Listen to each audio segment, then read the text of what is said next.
días, amigas y amigos, hermanos todos. Iniciamos el capítulo 9 de la serie La reencarnación, ley universal, y lo hacemos dando continuidad al anterior, donde hablábamos de los albigenses y sus creencias, fundamentadas en las raíces cátaras, las cuales luchaban por mantener su férrea moral.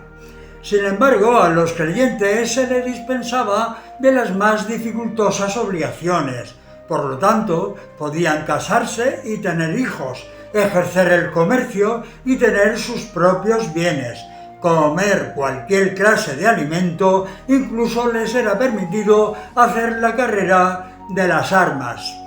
Lógicamente tenían sus obligaciones. En el caso de que estuvieran en peligro de muerte, los creyentes debían de recibir el consolamentum, y si se sobreponían a ella, tenían dos opciones: o bien renunciar a todo cuando poseían y convertirse en perfectos, o en el peor de los casos, recurrir al suicidio. Como el resto de los herejes cátaros, sufrieron persecuciones y muertes en la hoguera hasta el año 1229, que fueron acabándose estas atroces y crueles campañas.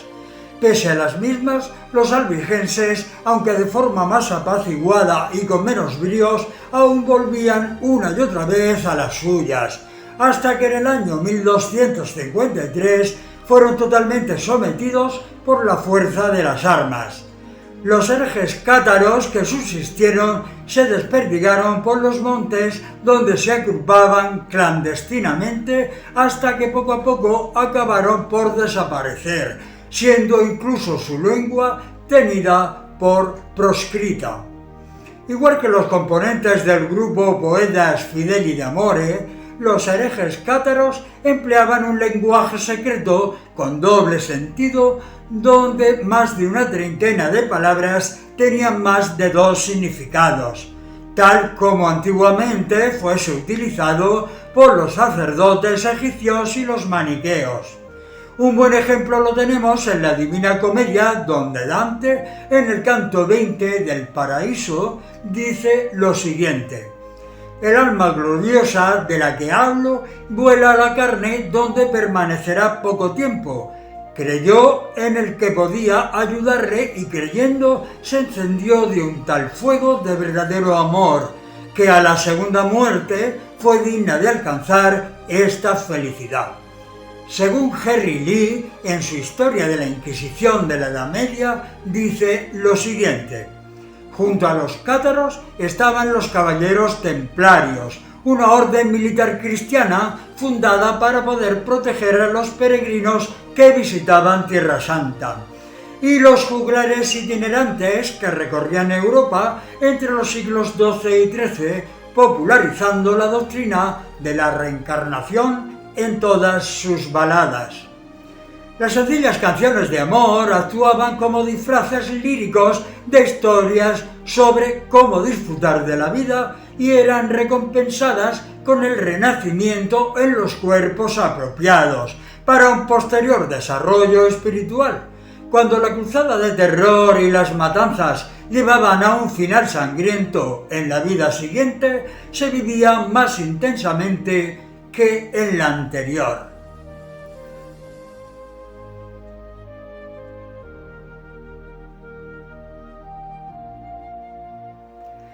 Tras su desaparición, otros muchos mantuvieron viva la creencia en la reencarnación, como los templarios, hermetistas, rosacruces, alquimistas y cabalistas hebreos, aunque según H.C. Pnes, uno de los más conocidos y renombrados especialistas en el estudio del catarismo, afirma que en la actualidad siguen existiendo miembros de esta secta en distintos lugares de Irán e Irak, agrupados bajo el nombre de cristianos de San Juan. La destrucción de las creencias heréticas vinieron con el concilio eclesiástico de Lyon en 1274, donde primeramente se suprimieron los anatemas promulgados por el emperador Justiniano I, y después, en 1439, en el Concilio de Florencia, se afirmó que las almas van inmediatamente tras la muerte al infierno, al purgatorio o al cielo, tal como hoy reza la más pura tradición católica. Muchos de aquellos inquisidores, repito, desencarnados, continúan clamando por aquellas atrocidades cometidas y se manifiestan en sesiones mediúnicas. Unos incluso son rechazados por el miedo que causan en su acercamiento a los propios médium, que temen ser trastornados por la presencia de sus malvados espíritus y siguen errantes, sumidos en su soberbio proceder. Y otros astutamente se acercan con la intención de engañar o perturbar, creyéndose aún poseedores de la jerarquía de la que gozaban y que les daba el privilegio de hacer y deshacer a su antojo y capricho, mostrándose orgullosos y altivos de su labor, ya que cuanto habían hecho, según ellos, era por defender el nombre de Dios y de su Iglesia. Solo cuando la sesión mediúnica es una auténtica reunión de amor y responsabilidad, el medium en su madurez espiritual, armándose de valor, ofrece su materia, pese al riesgo, para contrarrestar la virulencia de las influencias nefastas de estos seres, y así ayudarles a comprender lo equivocado de su actitud. Sumidos en la más oscura conciencia espiritual, son dignos de lástima, pues de seguro que al traspasar la barrera de la muerte física fueron subyugados y esclavizados por nefastos y tiranos obsesores, que los mandarían y perturbarían para obsesar a otros débiles incautos, formando parte de los esclavos de la legión de las sombras. Llega tras mucho tiempo el momento en que se les haga comprender los siglos que han transcurrido y su equivocada actuación, reaccionando al fin con asentimiento y comprensión, sintiéndose avergonzados, pidiendo perdón y ayuda, o por el contrario, mostrándose rebeldes y pendencieros por creer que aún situados en aquel cruel y virulento tiempo, donde cegados por su orgullo, se marchaban sin querer la ayuda que tan desinteresadamente se les podía ofrecer. ¿Qué sería de ellos y de tantos otros si no existiese la reencarnación?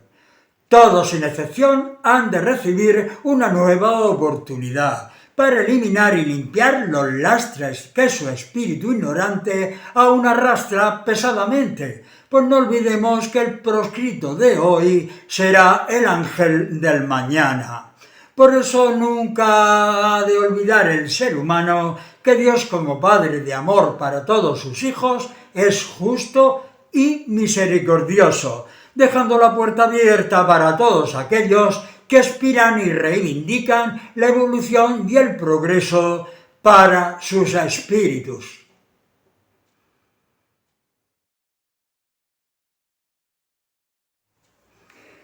Desde nuestra visión contemporánea, el oscurantismo del medievo nos hace reflexionar sobre las grandes trabas que para el espíritu humano supone su unión con un cuerpo físico, que merma enormemente las fuerzas y la inteligencia del ser espiritual, dejándolo a merced de las costumbres, ideas y formas de entender la vida de la sociedad en la cual se desenvuelve. Tan vieja como el mundo, en cada sociedad, la idea de la reencarnación ha encontrado eco, muy a menudo teñida por las ideas imperantes o la forma de entender el mundo y el hombre. La reencarnación también ha formado parte de una época llena de sombras en la cultura occidental, donde el ocaso del Imperio Romano supuso la fragmentación de una sociedad rígidamente jerarquizada, desde el clero y la nobleza, para los que las ideas reencarnacionistas eran un peligro a exterminar por todo lo que suponía de deuda sobre los derechos de sangre, la doctrina de la gracia de Dios y las fraudulentas bases que mantenían a los poderosos dueños y señores de las vidas de sus siervos. Las ideas religiosas que nacieron con Jesús se asentaron durante todo este periodo como parte de un poder social indestructible, poder que siempre tuvo una idea muy equivocada de Dios, de sus bases y legitimación. Así su esencia fue olvidada, apenas mantenida por núcleos aislados y escondidos, a salvo de las miradas del Vaticano, que luchó constantemente por mantener lo que consideró la pureza del cristianismo, es decir, su idea de la Iglesia católica, apostólica y romana. Los disidentes eran exterminados como los protagonistas de este capítulo o invitados a volver al redil tras negar sus ideas contrarias. En su nombre se mataba y se proclamaban guerras o cruentos enfrentamientos. La historia de Europa está llena de estos episodios, en los que las guerras de religión sembraban las tierras de sangre, pero tras esos nobles ideales se tapaba siempre la codicia por el poder y doblegar de muchos señores, como las conocidas cruzadas, que veían en la guerra una forma de hacer sus negocios y fortunas. El progreso del espíritu consiste en ir vida tras vida, potenciando la manifestación del principio espiritual que conseguirá tras constantes esfuerzos para vencer las primitivas tendencias, erigiéndose entonces en un iniciado, en un iluminado, que trazará nuevos senderos para los que los siguen por detrás en la evolución de los espíritus humanos. Se debe de tener siempre en cuenta las palabras del Maestro: «Sed perfectos como mi Padre es perfecto», y todos somos conscientes de que en una sola vida es imposible el poderlo alcanzar.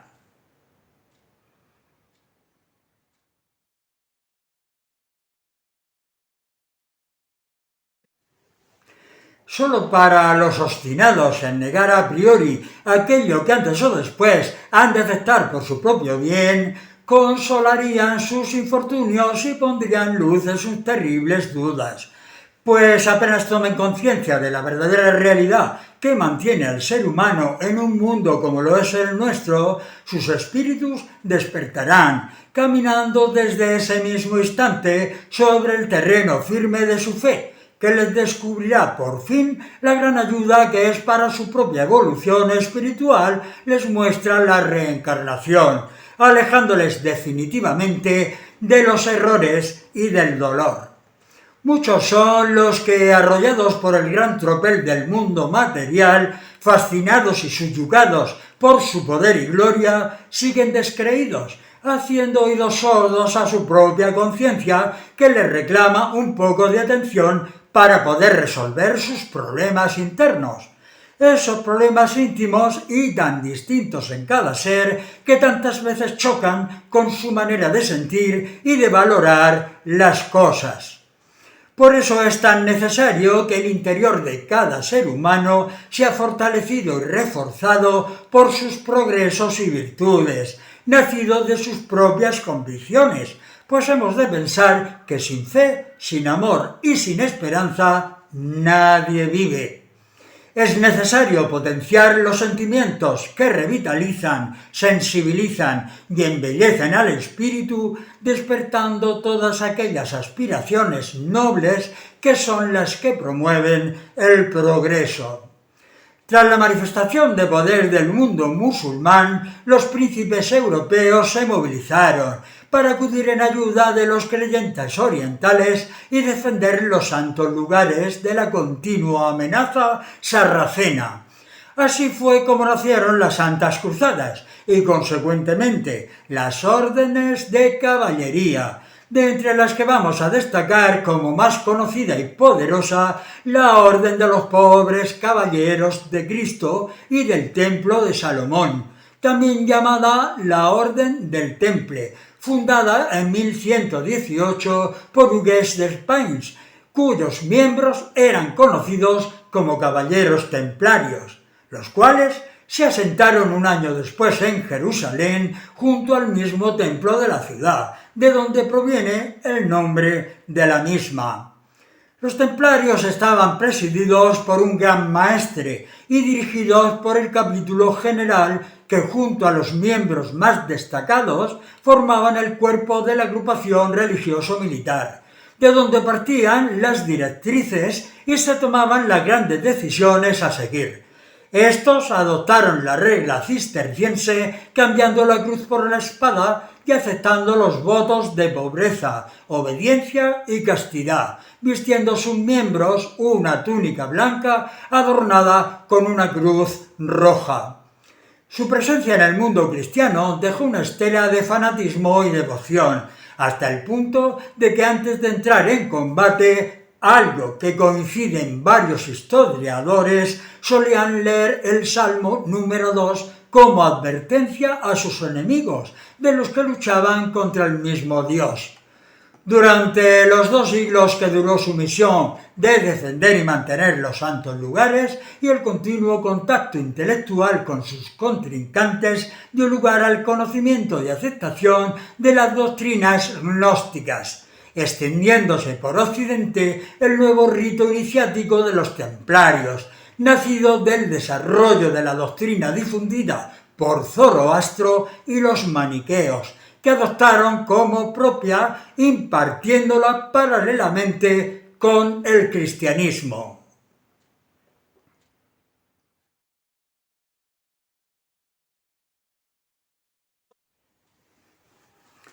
Por los ideales de su libre pensamiento, se vieron muy identificados con las creencias de los cátaros y los teutones. Es entonces cuando asume la defensa del Santo Grial, considerando su misión muy por encima del catolicismo y de la Iglesia romana.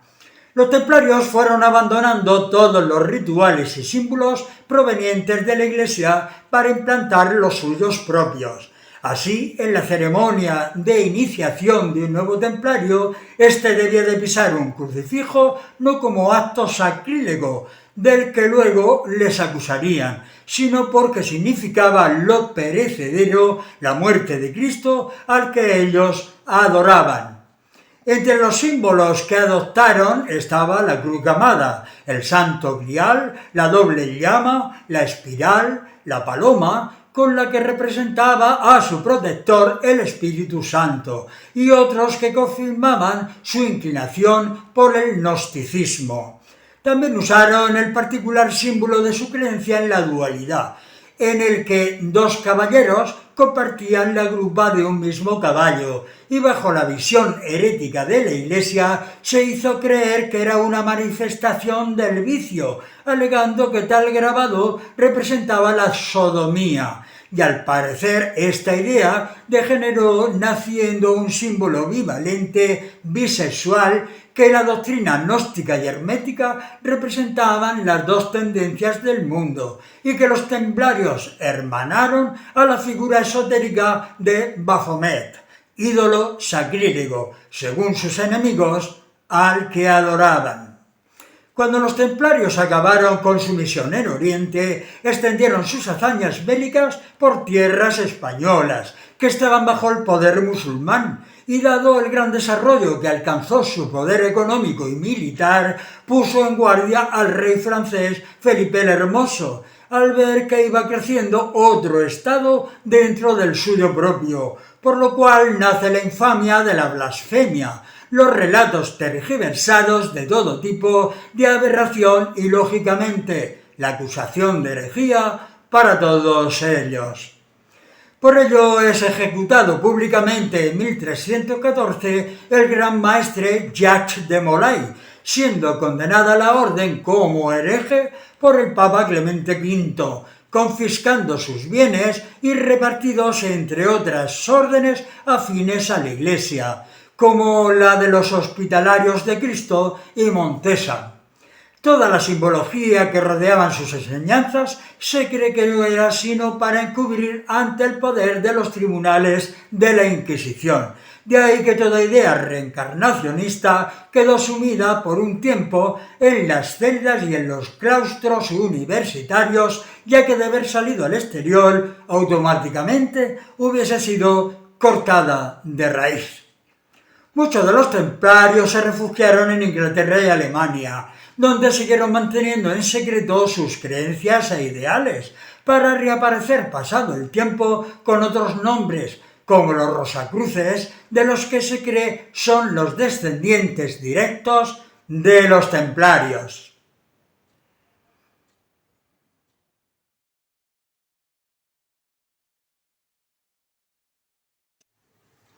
Al igual que los alquimistas luchaban por regenerar los instintos más bajos de la condición del ser humano en conceptos de alto contenido espiritual, a través de los cuales alcanzar la perfección, pues al parecer el mayor logro del ser humano se encontraba en la transmutación personal. Muchos eruditos griegos, antes de la caída de Constantinopla en 1453, viajaron a distintos países latinos, con lo que empezó a revisarse toda la cultura y el saber grecorromano, con la consiguiente valoración no sólo del arte y de las culturas clásicas, sino de las grandes ideas filosóficas, como lo fuera la transmigración de las almas tras la muerte física a otros cuerpos, para vivir experiencias nuevas. Pues ya se sabe que el descubrir nuevos mundos y rutas nuevas ensanchan las propias fronteras del espíritu humano, y aquel era precisamente el momento adecuado para ello. Aunque nunca desaparecieron del todo, resurgió con nueva fuerza el neoplatonismo, en el despertar de ese periodo que llamamos Renacimiento, con la visión un tanto condicionada aún por la época, con figuras tan relevantes como el humanista Marsilio Ficino, llamado el Magnífico, traductor de las obras de Platón, Sinesio, Plotino, etc. El centro neurálgico fue Florencia, desde donde se extendió a través de la familia de los Médicis, grandes protectores de la cultura y del arte, favoreciendo todo ese despertar renacentista al que apoyaron papas como León X y Nicolás V. Poco a poco la inspiración de los escritores de la época y el intelecto humano, casi general, dejó de estar mediatizado por las ideas y conceptos religiosos del momento. Así ocurrió, por ejemplo, en el mundo de la pintura, que buscó la belleza del desnudo en sus creaciones, sin que por ello se escandalizara el pontífice de turno. Algunos frescos de la Capilla Sixtina en el Vaticano son buena prueba de ello. El gran renacentista italiano Leonardo da Vinci parece afirmar en muchos de los apuntes que guardan sus cuadernos que vendrá a la tierra de cuando en cuando, como se desprende del siguiente comentario: léeme, oh lector, si te place, porque volveré raramente a este mundo. También el famoso médico y alquimista suizo Paracelso deja sumamente clara su creencia en la pluralidad de existencias, como lo manifiesta en el siguiente párrafo. Ciertos niños vienen del paraíso y otros del infierno, porque todo ser humano posee tendencias inherentes y esas tendencias permanecen a su espíritu e indican el estado en que vivió antes de nacer. Los hechiceros y hechiceras nacen con las tendencias que han adquirido en existencias precedentes sobre la Tierra y sobre otro planeta. El famoso humanista Pico de la Mirandola, confesor hermetista, en su apología sobre la dignidad del hombre de principios del siglo XV, enseñaba cómo el alma, al abandonar un cuerpo, después entraba en otro. Incluso llegó a poner las siguientes palabras en boca de Dios: hemos hecho de ti una criatura que no es del cielo ni de la tierra, ni mortal ni inmortal, en la medida que puedas, tan libre y orgulloso como el que formó tu propio ser. Modélate a ti mismo en la forma que prefieras. Estará en tu poder el disminuir las formas bajas y toscas de la vida. Por tu propia decisión serás capaz de elevarte de nuevo a las órdenes superiores, cuya vida es divina.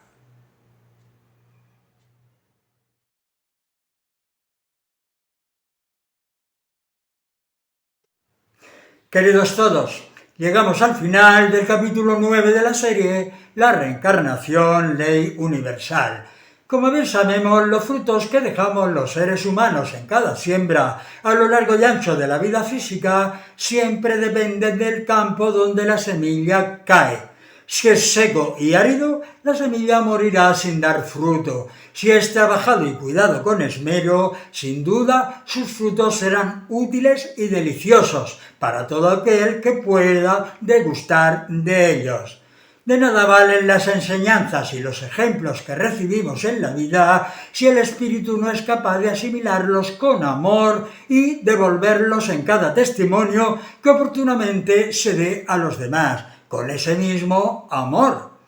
La frase con la que cerramos el capítulo 9 de la serie La reencarnación, ley universal, pertenece a la escritora Joan Grant, la cual dice: pues tememos encontrarnos desnudos y avergonzarnos, huimos en busca de otra vestidura de la carne, pero al final amaremos lo suficiente y seremos lo suficientemente dignos de amor, como para aceptar quienes fuimos, somos y seremos, ya que las hojas de la higuera se marchitan debido solamente al exilio del Edén. Hasta la próxima semana. Y con un gran abrazo fraterno os deseo a todas y a todos paz, amor y progreso.